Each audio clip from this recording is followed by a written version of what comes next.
Chapter 9. After lunch, they got in the car, and Katie asked, "What should we do now?" "I would like to practice my new healing method. Is there a children's hospital nearby?" "There's one about 10 or 15 minutes away. The problem is, while I think it is sweet that you want to help, you won't be able to touch someone's child without them thinking you are some kind of pervert." "You're right," Joe said. "I hadn't considered that. I have an idea. Just follow my lead when we get there." They drove to the children's hospital. When they got inside, Katie asked where they treated cancer patients. A cheerful volunteer directed them to an elevator and told them to take it to the second floor. When they got off the elevator, they found a room with a young girl lying in bed. She had a scarf around her head and looked to be around 7 years old. Her parents were sitting in chairs next to her. Katie walked in first and said, "Hi, we're from the Three Eagles Church of the Healer, and we would like to pray for you if you will let us." The parents looked at each other, and then the woman said, "Sure, it couldn't hurt." Katie introduced herself and Joe. The girl's parents stood up, and everyone shook hands. "I'm Jill, and this is my husband Tim," the woman said. "We are very pleased to meet you," Katie said. She then turned to the little girl. "What's your name, honey?" "Marie," the girl said, barely audible. "Hello, Marie," Joe said. "I knew someone very special with that same name." "You did? Where is she now?" Joe pointed up and said, "She is looking down on us from heaven." "I'm sorry," Marie said. "Don't be sorry," Joe said. "She lived a long and happy life like you are going to do." "What is wrong with Marie?" Katie asked the parents. "She has a brain tumor," the mother said. "The doctors say they can't remove it, so they are treating her with chemotherapy and radiation." Joe held Marie's hand and reached for Katie's. He said, "Let's all hold hands and pray silently." Katie reached out and held Tim's hand while he held Jill's hand. Jill then completed the circle by holding Marie's hand. Joe connected with the little girl and quickly found the tumor. He worked on cutting off its blood supply. Without blood, it would die and slowly get absorbed and discarded as waste. After 10 minutes, he let go of Marie's hand and said, "I feel very optimistic about your future, young lady." She looked at Joe and asked, "Are you an angel?" Joe put his finger to his lips and said, "That's our little secret." Katie said, "It was a pleasure meeting you, and we wish you the best." After they left the room, Katie asked, "What happened in there? Why did she ask if you are an angel?" "I might have slipped and let her in a little." "Oh, Joe, I know how much helping people means to you, but you can't let people know what you can do. You need more practice before you try that again." "You're right, Katie. It is challenging to separate the mind from the brain while working so close to both." "I have felt what you can do, Joe, but I have no clue how you are able to do it. I know it must be difficult, and I am proud of you even if you are not perfect yet. I wish I could help you, but the only thing I can do is let you practice on me." "That is helping me, and I can't think of anyone I'd rather practice on," Joe said. "What about the girl?"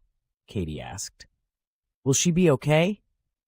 "The cancer won't be an issue for her anymore, although she will need to recover from all the poisons they put into her. I would need much more time to help her with that. You can only do what you can do.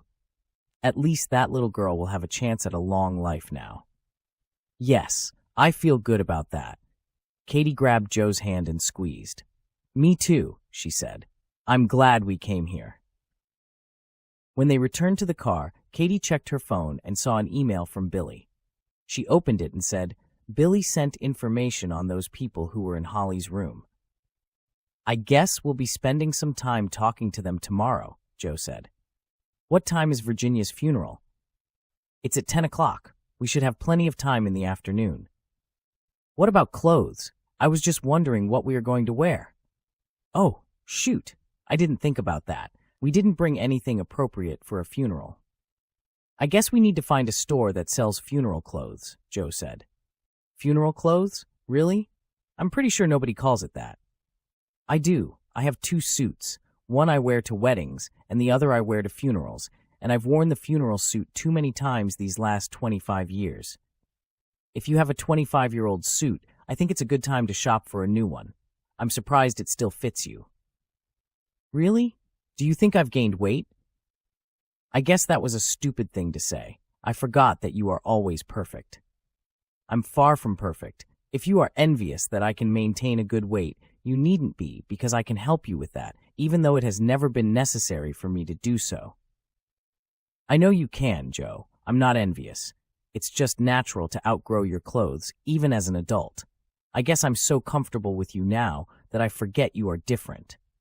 I hope you always forget I'm different. You said you wanted a normal life, and I want that too. I don't want you to think of me as the guy who is different. Katie put her hand on Joe's knee and said, "How about I think of you as the guy I love and the guy who makes me happy?" "That works for me," Joe said. "Good," Katie said. "Now we have to figure out who sells funeral clothes." Katie searched on her phone and found that there were very few stores selling both men's and women's clothes. They ended up at JCPenney, where Katie helped Joe pick out a black suit and a white shirt. Joe tried on the suit and showed it to Katie. "You look so handsome," she said, "but you need a tie." She found a display with ties and picked out a plain black tie. "Here, put this on." Joe put on the tie, and Katie said, "You will be the most handsome man at the funeral. Finally, my lifetime goal will be achieved." "Don't be a smartass," Katie said. When they reached the women's section, Katie found a black dress she wanted to try on. She returned wearing a very low-cut evening gown with a long slit up the left leg. Earlier, she had her long dark hair tied behind her head, but now it hung naturally. Joe looked at her and said, "Wow, are you going to a funeral or competing for Miss Wisconsin?" "If I were competing for Miss Wisconsin, what do you think my chances would be?" "I think all the other contestants would forfeit after seeing you." "You sure do have a way with words. I'm going to buy this for you." "I don't think it will look as good on me." Katie laughed, shook her head, and said, "You know what I mean. I still need to find something for the funeral." After trying on several outfits, Katie settled on a black pantsuit with a white blouse. They paid for their purchases and left the store. On the way to the car, Katie said, "I want to call Gabe and see if he's learned anything about the list of suspects yet. There's no point in repeating what he's already done." They got in the car, and Katie dialed Gabe's number. When it started ringing, she hit the speaker button. "Hello, Katie," Gabe said. "Hi, Gabe. We were just wondering what you learned about the people who were in Holly's room." "So far, we've learned nothing useful. They all claim innocence, and I have no evidence pointing to any of them." "Okay, thanks, Gabe. Please let us know if you learn anything new. Oh, and I hope your date night goes well." "Thanks, Katie." When Katie hung up, she started the engine and said, "It's almost 6. Let's go talk to Dr. Rand." 10 minutes later, they were sitting in Dr. Rand's office. "I was surprised to see you two again tonight," she said. "We watched the autopsy tapes," Joe said. "You did? Did you see something you don't understand? Is that why you're here?" "We're here because we want to know why 3 of the bodies were already opened and restitched," Joe said. Dr. Rand looked at them, confused, and said, "You didn't know? Know what?" Katie asked. "Oh, I'm sorry," Dr. Rand said. "I thought you knew they were organ donors." "Organ donors?" Katie said. "You mean someone took out body parts before they got to you?" "That's right. It's not uncommon for me to see that, although 3 out of 4 is unusual." "How can they take someone's organs before they know what the cause of death is?" Joe asked. "In these particular cases, I imagine the autopsy was just a formality. I don't know what happened before I got them exactly, but their causes of death were probably pretty certain." "How long must a person be dead before their organs are no longer any good for anybody?" Joe asked. "It varies depending on the organ, but the sooner, the better. I would say that the organs must be removed within the first 2 hours after death or less." "Who removes the organs?" Katie asked. "I'm afraid that's something I'm not very familiar with, but I think there are surgeons trained in organ removals. When a donor is identified, a surgeon is called in to remove the organ and prep it for transportation, unless, of course, it is being donated to a person in the same hospital." "Can you tell us where these bodies came from?" Joe asked. "Sure, just a minute," Dr. Rand said. She tapped a few keys, looked at her screen, tapped a few more keys, and said, "What does mean?" Katie asked. "It says here that the same hospital transferred all 3. "Which hospital?" Katie asked. "They all came from Jackson McCormick Hospital." "The coincidences keep piling up," Joe said. We need to examine the hospital more closely. I agree, Katie said before standing up. She held her hand out and shook Dr. Rand's hand. Thank you so much for your time. You've been a big help. When they left the coroner's office, Katie said, I believe you are right. Dr. Rand looked surprised to see where the bodies came from. I don't think she is involved. Probably not, unless she is good at acting. So, what do you want to do now? Should we go out for dinner? Let's just get takeout tonight. I know a place that makes a good cheesesteak sandwich. Sounds good to me, Joe said before Katie took out her phone and called in their order. They drove to the restaurant, picked up their order, and returned to the hotel. They put the food on a small table in their hotel room and ate. Katie said, How will we figure out who killed Holly? I mean, Gabe investigated everyone on that list and came up empty. It's like putting together a puzzle. We need to find all the pieces and determine how they fit together. We don't have all the pieces yet. It takes time. And patience, which I have very little of, Katie said.